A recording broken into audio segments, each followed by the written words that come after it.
भारत के संविधान की एक बड़ी खासियत यह भी है कि इसके लागू होने के बाद से न केवल लोकतंत्र की जड़ें मजबूत हुई बल्कि केंद्र और राज्य के साथ स्थानीय स्वशासन का रास्ता भी साफ हुआ है। आखिर हमारा संविधान दुनिया में अनोखा क्यों है और करीब 60 देशों के संविधान का अध्ययन के बाद तैयार किया गया हमारा संविधान दुनिया में सबसे बेहतरीन क्यों है, आइए जानते हैं इस रिपोर्ट में।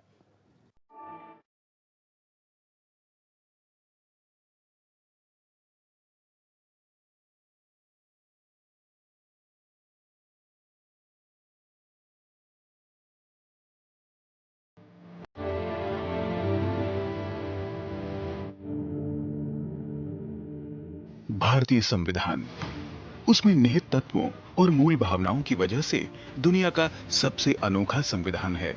मूल संविधान को स्वीकार करने के बाद भी इसमें वक्त वक्त पर कई तरह के बदलाव होते रहे और इसमें वक्त के साथ अहम परिवर्तन किए जाते रहे। मूल संविधान में एक प्रस्तावना 22 भागों में विभक्त 395 अनुच्छेद और 8 अनुसूचियां थीं।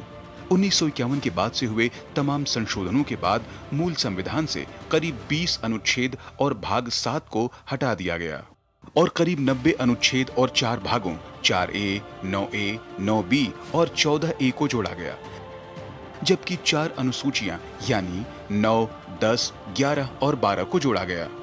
दुनिया के किसी भी संविधान में इतने अनुच्छेद और अनुसूचियां नहीं हैं। भारत के संविधान की एक और विशेषता ये है कि ये दुनिया का सबसे बड़ा लिखित संविधान है। इसकी खासियत ये है कि ये न तो लचीला है न ही सख्त।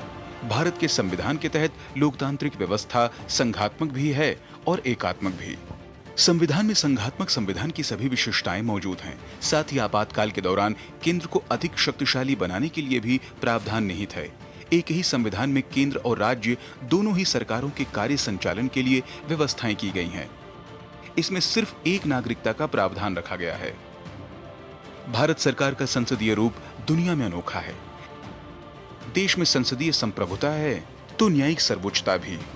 भारत का संविधान एकीकृत और स्वतंत्र न्यायपालिका प्रणाली उपलब्ध कराता है।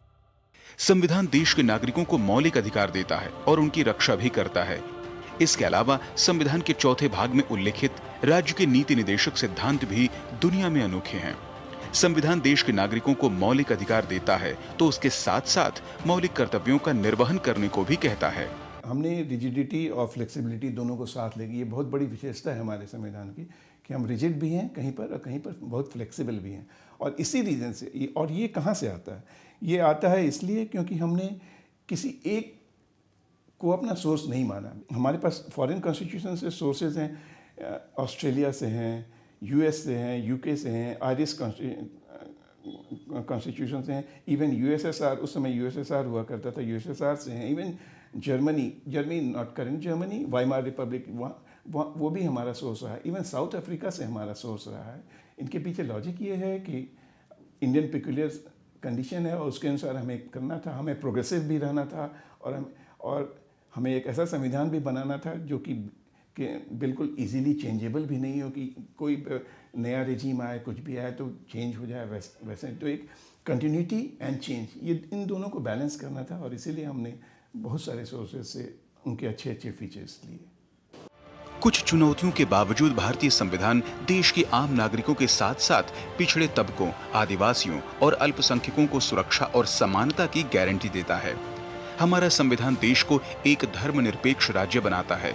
भारत में 18 वर्ष से अधिक उम्र के हर नागरिक को जाति, धर्म, वंश, लिंग, साक्षरता के आधार पर भेदभाव किए बिना मतदान देने का अधिकार हासिल है और ये संविधान लागू होने के साथ ही सभी को एक साथ हासिल हुआ, जो भारतीय संविधान की खास विशेषता है।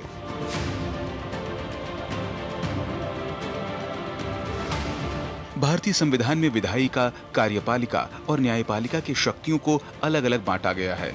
इसके अलावा संविधान में निर्वाचन आयोग, नियंत्रक और महालेखाकार, संघ लोक सेवा आयोग जैसे स्वतंत्र निकाय की भी व्यवस्था है, जो लोकतांत्रिक तंत्र के अहम स्तंभों की तरह काम करते हैं। इसके अलावा मूल रूप से 2 स्तरीय यानी केंद्र और राज्य सरकारों के अलावा 73वें और 74वें संविधान संशोधन के बाद संविधान में 3 स्तरीय स्थानीय सरकार का प्रावधान है।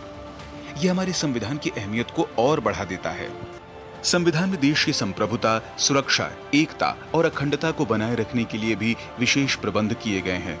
इस तरह भारत का संविधान जमीनी स्तर पर लोकतंत्र को मजबूत करने, मौलिक अधिकारों की रक्षा करने और सत्ता के विकेंद्रीकरण को सुनिश्चित करने के काम को बखूबी अंजाम देता है।